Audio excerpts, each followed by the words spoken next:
Now, before we get into this video, I know that this is not typically something that black people watch. Or maybe it is. But honey, a single mom who works 2 jobs, who loves her kids and never stops, with gentle hands and the heart of a fighter. I'm a survivor. You couldn't tell me nothing about Reeba. Okay, I too was a single mother just trying to make ends meet. Hello? Can we talk about how absolutely insane that very first episode of Reeba was? Because Reeba walked into a therapy session thinking she and her husband were going to work on their marriage. And she walked out finding out that her husband was actually leaving her for his pregnant dental hygienist. Excuse me? And before Reeba can truly process that her daughter is pregnant. Great, more announcements. Ma'am, I would have turned the car around and gone back into the therapist's office, okay? We're not done, all right? Clear your afternoon. We got some more stuff we need to work out. Because Reeba is remembered as this funny little family sitcom where she has sarcastic comebacks for everybody, and Barbra Jean just be walking into the house uninvited. Van says something that makes you question whether the football scholarship included academics at all. And Kyra somehow has more sense than everybody in the house. Now, underneath all of that comedy, I think is a woman experiencing one of the biggest identity disruptions ever. Her marriage is over. Her husband has cheated. The woman that he cheated with is pregnant. Her teenage daughter is pregnant. The family structure is changing literally overnight. And somehow everybody still expects Reeba to be stable. Brock needs her for co-parenting. Cheyenne needs her for mothering. Van needs her. Kyra needs her. Jake needs her. Eventually, Barbra Jean needs her too. At a certain point, I would have looked around the house and been like, you know what? Do anybody have somebody else that they can call? Because this is the psychology of Reeba to me. It's not just about divorce, okay? It is about what happens when the person holding a family together becomes so good at holding everybody together that nobody notices how much weight she's actually carrying. And it's about something else too. What happens when betrayal destroys the family you expected, but life keeps forcing you to build a relationship with the people who hurt you? Because Reeba don't get the clean breakup, okay? Brock doesn't just disappear. They got kids. Barbra Jean ain't disappearing either. She's married to Brock, and now they have a child. Cheyenne and Van move in. This woman gets divorced and somehow ends up with more people in her life. So today we're going to get into the psychology behind Reeba, betrayal, co-parenting, blended families, teen parenthood, the child who becomes the family truth teller, and why Reeba's biggest growth may have been learning that loving everybody did not mean she had to manage everybody. Let's get into it.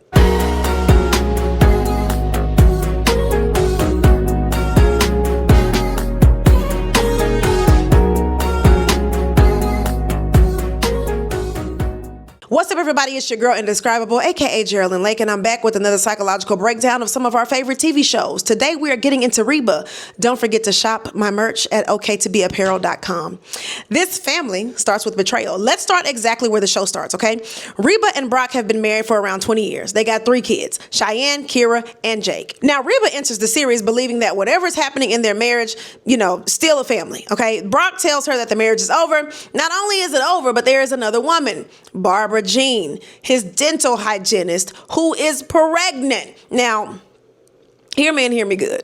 Divorce is painful enough. Infidelity is painful enough. But Reeba is not simply dealing with just my husband don't want to be married no more. She's dealing with full-blown betrayal. And that changes the emotional equation. Because if you have a baby on me, everything is over. You're dead to me, okay? I don't even see how she did it for the kids. F them kids. I'm so sorry. Let me stay on track. Betrayal attacks your understanding of reality. Think about what cheating does psychologically. It's not just you had sex with somebody else. It's what was happening while I thought we were okay. What conversations were you having? What did I miss? Okay. And when did this start? Was that night you said you were working late actually work? Did everybody else know? Was I the only one who didn't know what was happening in my own marriage? That can create a very particular kind of distress because suddenly the past feels unstable too. You start reviewing memories, and that's what betrayal does. It doesn't only hurt the present, it can make you question your interpretation of what has already happened. And Reeba has to grieve something that isn't even dead. This is why divorce can be psychologically complicated. Brock is still alive. She still sees him every day. He's still father to her children. He still walks into her house, constantly. Okay, do anybody knock on sitcoms? But anyway, the marriage is gone. The future she imagined with him is gone, and that is grief. Not the same as bereavement, but it's still a loss. Reeba has to grieve being Brock's wife, their household, their shared future, the expectation that this man would be her partner for the rest of her life, and the difficult part, she has to grieve all of that while still co-parenting with the person involved in the loss. That's a terrible setup for clean emotional distance. Usually when somebody hurts you bad, one option is, hey, I need space. I need you to stop talking. I need time. But Reeba can't even do that because they got kids. Brock still has responsibilities. Cheyenne still needs both of her parents. Kyra needs the parents. Jake needs the parents. So now Reeba has to perform one of the hardest emotional tasks there is. Separate how I feel about you as my former husband from what our children need from you as their father. That is difficult, y'all. Co-parenting requires two relationships to exist at the same time. There's Brock, my ex-husband, and then there's Brock, the father of my kids. Reeba may be furious at the first one, but she still needs to co-parent with the second one. And that means emotional boundaries have to be very clear. Because if every parenting decision becomes, you cheated on me, then they can't raise the children effectively. But if Reeba pretends the betrayal doesn't matter at all, then that's not healthy either. So she has to build a new relationship with Brock. Not marriage, not even friendship at first. A parenting partnership. And Brock does not always make that easy because Brock has this amazing ability to make a decision that affects everybody and then show up confused about why Reeba has feelings about that. Sir, you left your wife, got another woman pregnant, and somehow Reeba is supposed to be emotionally caught up by Wednesday. Go to hell. Okay, please give people processing time. But Brock does genuinely care about his children. That's what makes him more interesting than a simple villain. He's selfish. He can be immature. He hurts Reeba deeply, and he's still invested in being a father. Human beings are inconvenient like that. People can be terrible partners and still have qualities that matter in another relationship. This is why divorce doesn't always create a simple good parent, bad parent story. Brock failed as Reba's husband. That doesn't automatically mean, therefore, he has nothing to offer his children. Okay? And Reeba eventually learns to separate those categories more effectively. She can say what you did to me was wrong, and these kids love you. They need their daddy. Okay? So both are true, and that is mature co-parenting. Now, Barbra Jean, we gonna need some time, because imagine your husband's mistress becomes your neighbor, then marries your ex-husband, then decides that you are her best friend. Girl, the confidence. Barbra Jean comes into Reba's house like, hey, bestie. Bestie? Girl, I would have told Barbra Jean 6 ways from Wednesday. You would have been just now dragging me off of Barbra Jean's ass. To this day, I don't know how they let that slide through in the writing. Because I know it was funny. I know it was just a comedy. But I would have made Barbra Jean touch every wall in that house. Because what do you mean, bestie? We not friends, girl. Go to hell. I'm sorry, y'all. Let me focus. Y'all, Barbra Jean has never met a boundary that she would not cross, okay? But she's actually one of the most psychologically interesting people on the show, because on paper, Reeba should hate her forever. This is the woman who had an affair with her husband. Now, obviously, Brock was the married person. Let's distribute responsibility correctly. Barbra Jean did not steal Brock out of a display case. He made decisions. But she still participated in something that devastated Reba's family. So Reba's anger makes sense. But then they do something weird. Barbra Jean keeps showing up. Not strategically, not even manipulatively. She genuinely likes Reeba. Like, she admires her. She wants her approval. And gradually, against every instinct that Reeba has, these women develop something that kind of sort of resembles a friendship. And I know this sounds ridiculous. And sitcom logic definitely helps, but psychologically, there is something useful underneath it. People are harder to hate when they become full human beings. From a distance, Barbra Jean is the mistress, the woman that Brock chose over his family, the symbol of Reba's humiliation. But proximity complicates that. Reeba sees Barbra Jean as a mother, as somebody who's insecure and ridiculous, and she also loves Henry, and she's also somebody who actually struggles in her marriage to Brock too. The symbol becomes a person, and that doesn't erase accountability, but understanding somebody is not absolving them, but it can change the emotional intensity. And forgiveness doesn't have to mean like what you did was okay. I think the show accidentally demonstrates this really well. Reba's eventual ability to tolerate and even care about Barbra Jean does not mean that the affair was okay. Forgiveness is not historical revision, okay?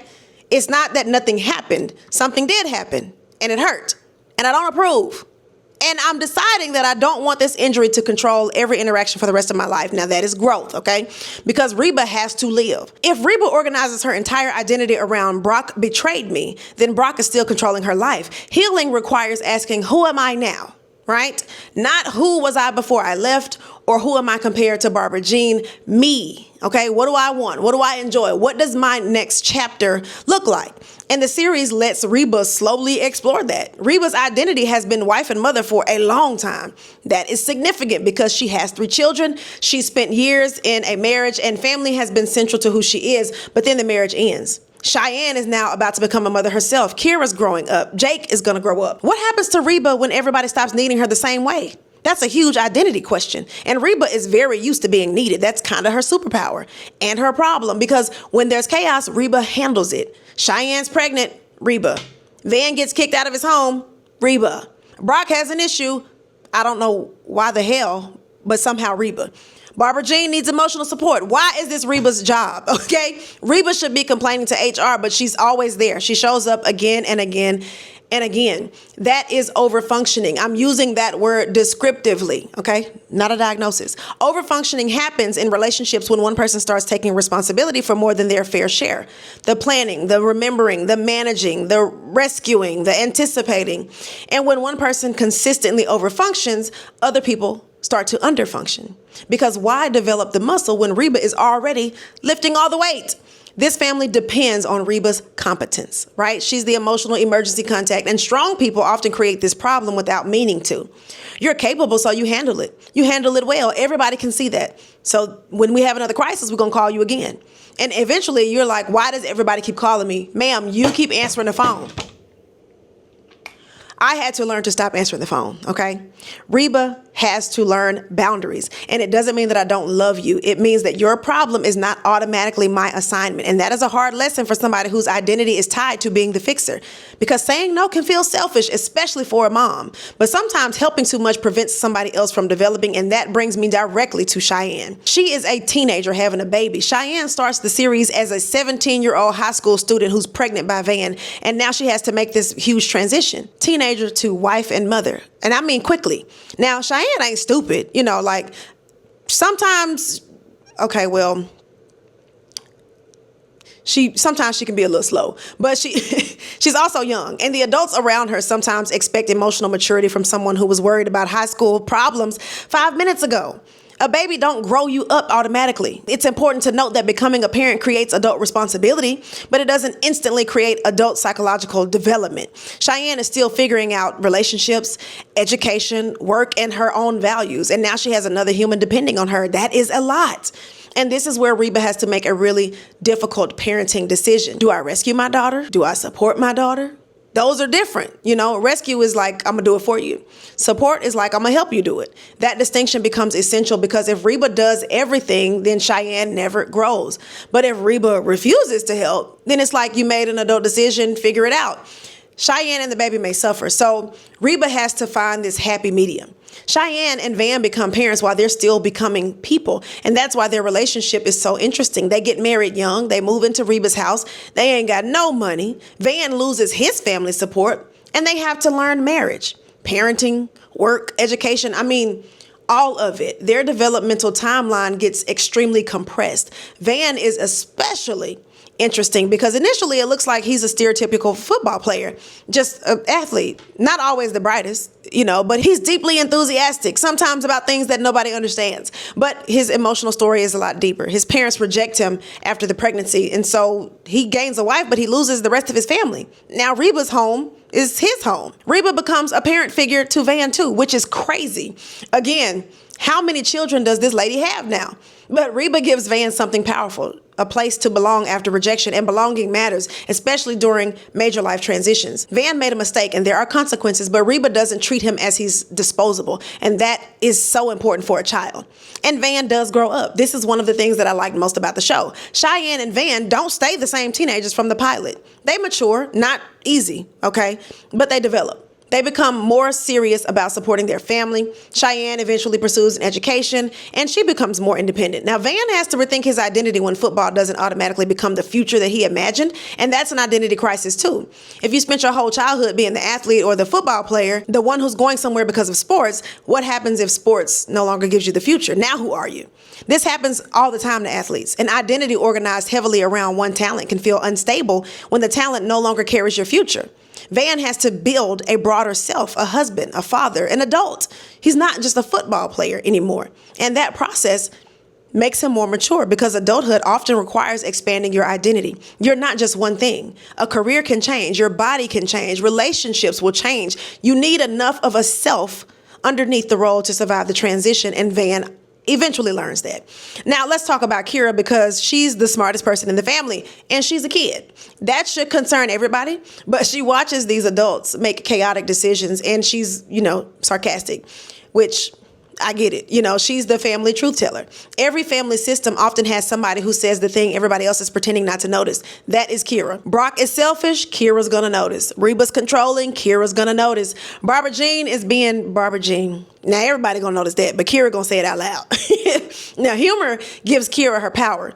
Children don't have much structural power inside families, and adults decide where you live. Your schedules, the rules, the money, the divorce, the custody. And when adults make decisions that children can't control, sometimes humor gives the child a little of their power back. Now, I may not be able to stop this divorce, but I can tell everybody exactly how ridiculous they're being, and that is Kyra's lane. But sarcastic children are still children. Because when a child seems mature, adults sometimes forget that they still need care. Kyra is witty, observant, independent, so it becomes easy to assume that she's fine. But she's going through her parents' divorce too. Her father has a new wife. There's a new baby. Her sister's pregnant. Van has moved into the house. A boy she don't really know. Everything changes. Kyra did not choose any of it. Children experience divorce differently from parents. For Reeba, betrayal. For Brock, it's a totally new relationship. For Barbra Jean, it's marriage and a baby. For Kyra, it's my family is totally different now. Where does my dad live? Who is here? Who gets attention? What are the rules now? Am I allowed to be mad at my dad? Am I betraying my mom if I actually like the side chick? Children can get pulled into loyalty conflicts very easily, and Kyra eventually chooses to live with Brock. That is huge for Reeba because imagine everything Reeba has done for her. Carried this family on your back. You've been the stable parent, and then your daughter wakes up one day and says, I want to go live with my daddy. And Barbra Jean, girl, Reeba, you had to be thinking, go to hell. And that's why parenting adolescence requires separating what hurts my feelings from what my child actually needs. Kyra needs to differentiate, okay? Adolescence involves becoming separate from your parents. That doesn't mean rejecting them. It means I have my own perspective, my own relationships, my own preferences, and sometimes teenagers need distance from the parent they like the most, okay? Kyra and Reeba are both sharp. They're independent, strong-willed, observant, okay? They can hit each other's buttons because sometimes the person who reminds you most of yourself irritates you the fastest. Reeba has to let Kyra love Brock without taking it personally. That's still her daddy. Children should not have to choose the right parent after a divorce. They need permission to love both, even when one parent hurt the other. That's one of the hardest gifts a divorced parent can give. My pain with your father is my relationship with him, but your relationship with your father belongs solely to you. And Brock needs time to do the same. Neither parent should use the child as a messenger or a spy or leverage of any kind, because we've seen that too. That is called triangulation in family systems. And when tension between two people gets routed through a third party, it can be detrimental. Divorced families are very vulnerable to it. Tell your daddy I said this. Tell your mama I said this. Okay? You talk to that man. Sometimes they get it right, sometimes they get it wrong, which shows that they're human. They fight and they're petty. Old marital issues creep into parenting conversations, but gradually they become more functional.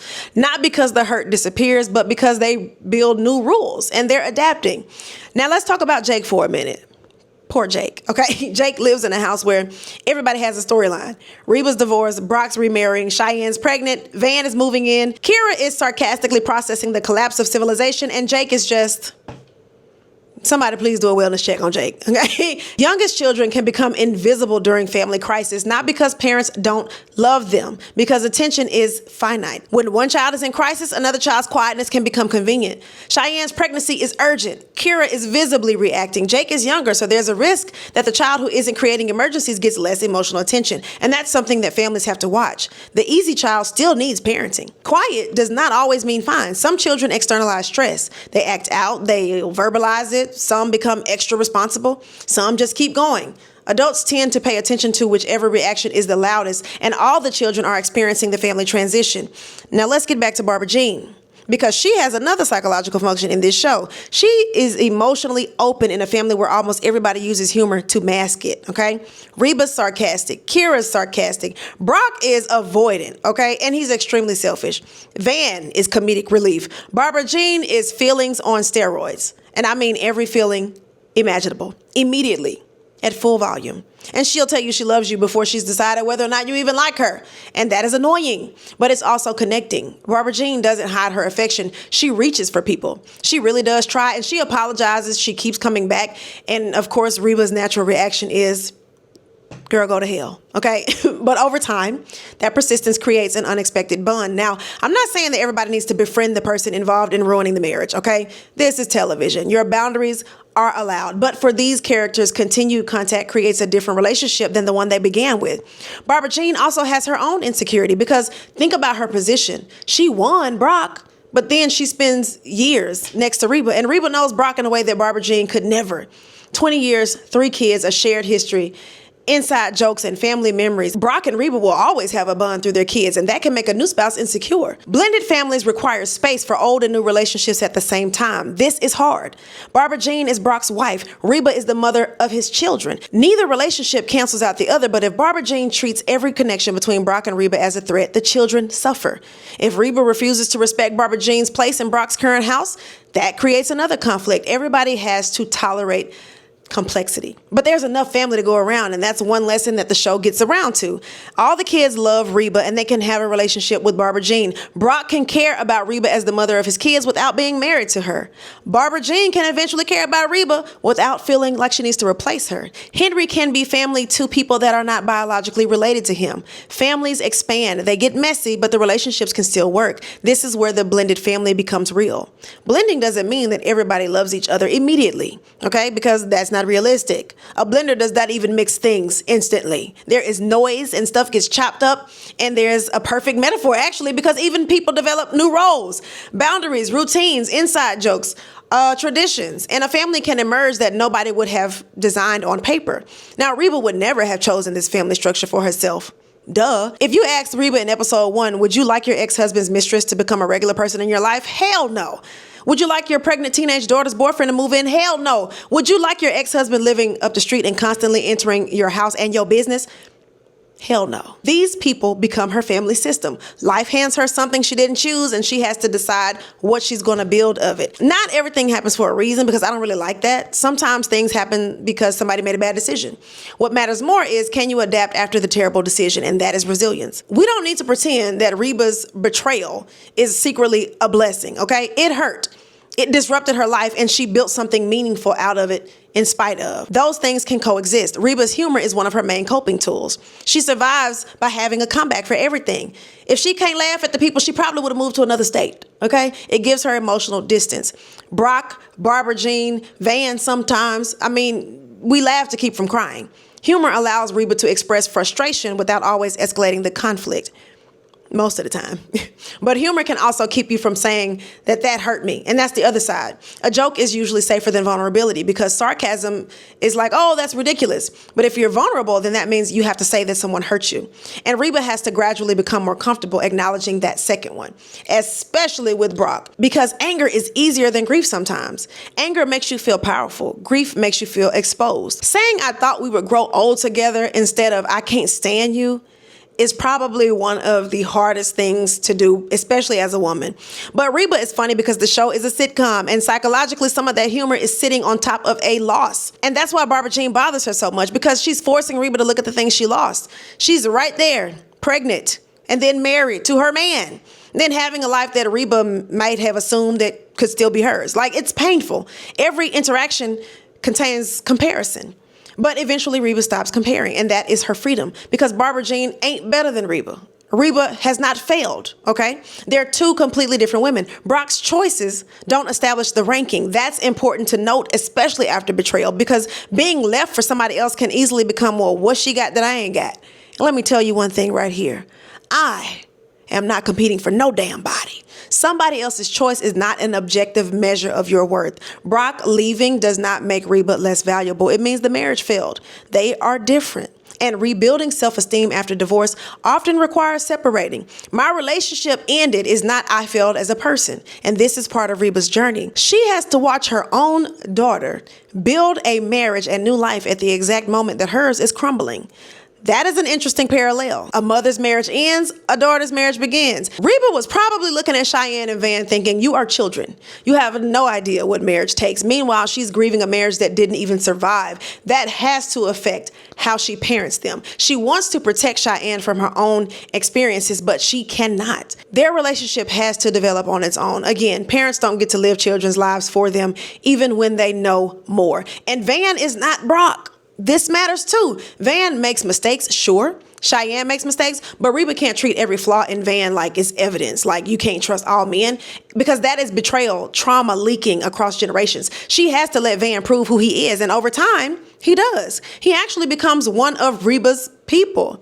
That's one of the sweetest relationships on the show to me, because he's not her kid biologically, but he becomes like a son to her. She can discipline and encourage him. He get on her nerves. She believes in him, and he's family. So again, this show expands the definition of what a family actually is. And that brings us to the real theme. You don't always get the family that you planned. Sometimes you get the messy ex-husband and his messy new wife, their kid, your daughter's husband, children moving between homes, people who technically should not belong together, all becoming emotionally connected. And you have to decide, are we going to spend our lives fighting the shape of this family, or are we going to learn how to function inside the family that actually exists? That does not mean that you accept everything. Healthy family systems need boundaries. Forgiveness without boundaries becomes permission, and Reba still calls Brock out. She challenges Barbra Jean, and she makes Cheyenne and Van take responsibility. There's rules up in there, okay? Love don't mean you do whatever you want to. All right, I care about you, but act like you got some damn sense.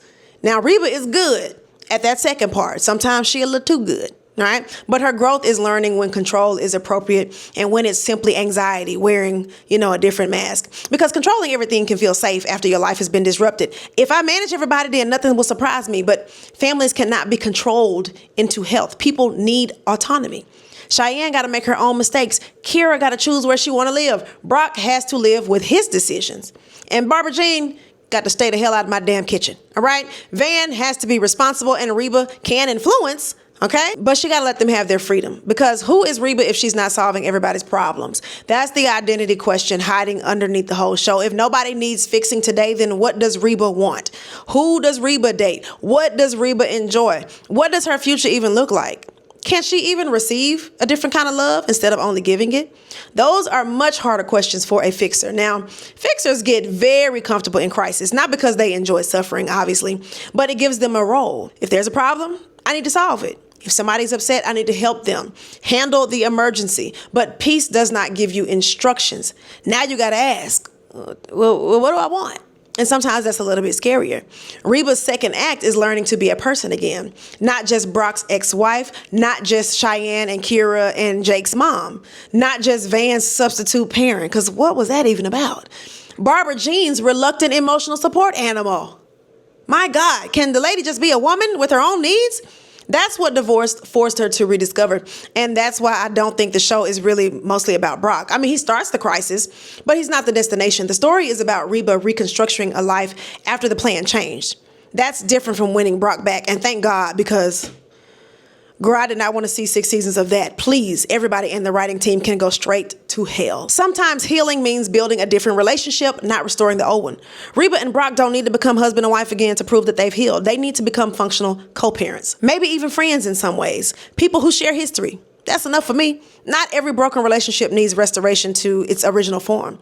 Sometimes transformation is okay. And Reba and Barbra Jean, listen, let's not pretend that you didn't sleep with my man and get pregnant, okay? Human beings can outgrow the circumstances that introduced them, again, with boundaries, and still find a way to make things work. Now, these family systems, because Reba is basically a family systems laboratory. In family systems theory, the idea is that you don't understand one person's behavior completely by looking at that person alone, because families are interconnected. If one relationship changes, then everybody adjusts. Brock leaves. What happens? Reba's role changes. Cheyenne's stress changes. Kyra, Jake, Barbra Jean, everybody. it changes, right? Now, Van's parents react. Everybody's moving. If you change one person, then the whole system shifts. That's exactly what happens after divorce. People sometimes think the marriage ended between two adults, and yes, that is true. But if there are children, then the entire family reorganizes. Where do they live? Spend the holidays? What are the rules now? Who gets to discipline who? Who's paying for what? Who's invited to what? What do the children call the new partner?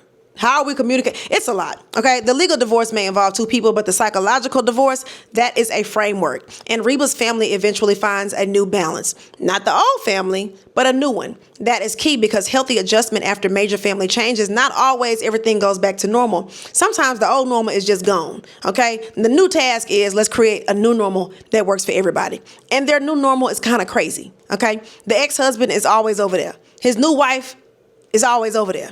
The children are moving between households. Cheyenne and Van live over there. Everybody's connected. It's sitcom foolishness, right?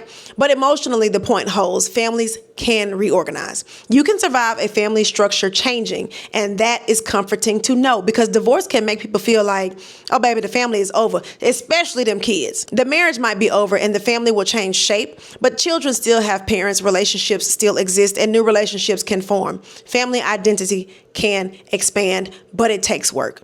Communication and boundaries and restraint and forgiveness. Let children love both households, accepting people you did not choose, not using kids as weapons, learning not to relitigate the marriage every time somebody's 10 minutes late for picking up the kid, okay? None of them do it perfectly. That's why I like this show. Reeba is still jealous. Brock is selfish. Barbra Jean oversteps. Kyra, Cheyenne, Van, everybody steps on everybody, but they just keep adjusting. That is a resilient family. I also think Barbra Jean provides something Reeba probably doesn't. She's very controlled and competent and sharp, and Barbra Jean is the total opposite, right? She's open and affectionate, and sometimes it's embarrassing and it's weird. You know, she's very awkward, but each woman eventually benefits from the other. Now, Reeba can teach Barbra Jean boundaries and realism, and Barbra Jean can pull emotion out of Reeba. So they challenge opposite sides of each other. That is why unlikely relationships can change us. The person you would never choose as a friend may carry a skill that you don't have. Now, again, do not call your ex-boyfriend baby mama and invite her to brunch. That is not the takeaway here, okay? The takeaway is that humans can develop relationships beyond the labels that they began with. Kyra teaches Reeba something too. You can't control closeness, okay? You can't force a child to process divorce your way. You can't tell her that I'm the hurt parent, so you got to take my side. Love does not work that way. And Kyra has her own relationship with Brock. So Reeba has to respect that. Cheyenne teaches her something totally different. Your child's life might not follow the plan that you set, and you can be sad about it, but you can still support that it's happening. Reeba probably didn't dream that her 17-year-old daughter was going to get pregnant, and then her baby daddy was going to move in. But once that's a reality, it shifts from this should not have happened to what do we do now? You know, she immediately jumped into the supportive and adaptive parenting role. You can hold a standard and still respond to reality. I think it's important to have that duality. Supporting Cheyenne doesn't mean that Reeba is saying teen pregnancy, you know, thumbs up. This is great. But she's saying, you're my daughter. This is where you are. So with unconditional love and accountability, I got your back. And Van learns the same thing. His original family rejects him, but Reeba doesn't. She also doesn't say, just do nothing. She expects him to grow.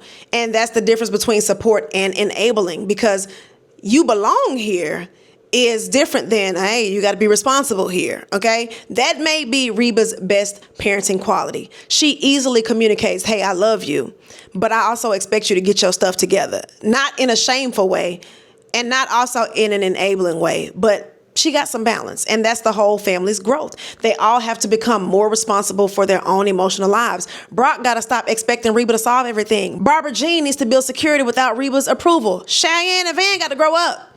Kyra's got to communicate without being sarcastic all the time, and Reeba has to understand that their growth is not her assignment.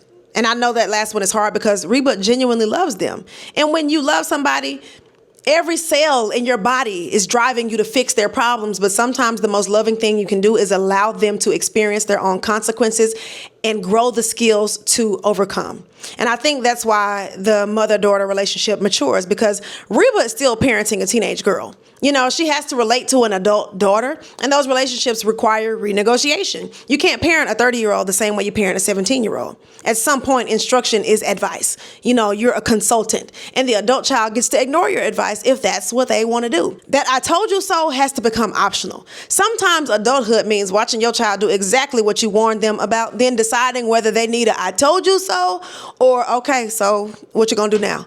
Reba gradually gets better at that second one. This is why I think the show's real theme is adaptation. Everybody is adapting. Reba adapts after divorce. Brock adapts to the second marriage. Barbra Jean. Cheyenne adapts to motherhood. Van adapts to the marriage and adulthood. Kyra is adapting to 2 different households. And I think Jake adapts to a family that just looks different. Nobody got an original plan, but they're working with the revisions. And that is literally psychology. We make plans and then life is like, yeah, let's not do that. And psychological health isn't always about controlling what happens. It's about flexibility. Can you update? Can you grieve the old plan without refusing to participate in the new life? Reba can eventually, and that makes her stronger than her sarcasm. Everybody talks about how strong Reba is, but strength is not that she can handle everything. That's actually dangerous, because then everybody keeps giving you more. But her real strength is that she changes. She softens in some places. She lets go in others and forgives without forgetting. She has boundaries, and she allows people to be responsible for themselves. Reba does not end up with the family that she wanted, but she ends up with something messy and a little strange and maybe more honest, because this family is not held together by one marriage, but by multiple relationships. Mother and daughter, father and kids, grandmother and granddaughter, former spouses. This is a blended step family. And it's also a chosen connection. And that's harder to destroy, I think. One relationship ends and the family survives because it was never truly only one relationship. So that's the lesson. The marriage was important, but when the marriage dies, the family has other bonds, and those bonds can reorganize. And Reba's house becomes the center. Everybody returns there, and of course they do, because Reba is the secure base, the place that everybody knows exists. You can mess up and be ridiculous, and you can frustrate her too. She may even have an extremely specific sarcastic comeback for you, but you can still come on in because you belong here. Now, somebody gonna get in these comments and say, well, that's unrealistic. Duh, it's a TV show. Ain't nobody trying to be best friends with the side chick, the pregnant mistress, okay? I think that that's fair. It's an extremely specific level of emotional flexibility, and TV needs everybody close enough to be in the same episode. The realism isn't in the logistics. It's in the emotional questions underneath them. Can you co-parent with somebody who hurt you? Can children love a parent that you resent? Can remarriage create loyalty conflicts? Can teenage parenthood force the family to adapt? Can the strong mother become overburdened? And can blended families eventually create real attachment between people who never expected it? That's the psychology of it. And I think that's why people still love the show. I do, because underneath the exaggerated sitcom setup, everybody recognizes a piece of the family. The woman holding everything together, the ex who still gets on your nerves, the new spouse that you can't stand but you tolerate, the child making decisions you don't approve of, sarcastic, sassy mouth teenager, the in-law who somehow became your actual child. Family is messy, y'all. And Reba lets it be messy without deciding that that means that it's broken. A family can be divorced and still functional. Sometimes my ex-husband's wife is in my kitchen again. Girl, for the last time, please go to hell, okay? So when I look at Reba now, it's more than just a divorced woman, okay? She's learning a very hard lesson. You can't control what other people do. All she can do is the best that she can with what she has. She learns how to co-parent without pretending Brock was a good husband, because he wasn't, okay? She helps Cheyenne without living Cheyenne's life for her. And she loves Kyra enough to let Kyra have a relationship with Brock. She even gives Van somewhere to belong. Ex-husband, new wife, children, son-in-law, grandkids, step-kid. It was way too much mess and complication for me. I was exhausted watching it a lot of times, but I still love this show, okay? So I want to hear from y'all in the comments. Who was the most interesting to you on Reba? Kyra, the smart, sarcastic one. I'm going to say she was probably my favorite. And I want y'all to really be honest about it in the comments. But I also have one more question. Do you think Reba became too forgiving, or was letting go of that anger actually how she took her power back? Because I think that's where the conversation gets really interesting. And I want to know what you guys think. So don't forget to subscribe and hit that notification bell so you know every single time your girl uploads. And I will catch you guys in the next video. Peace.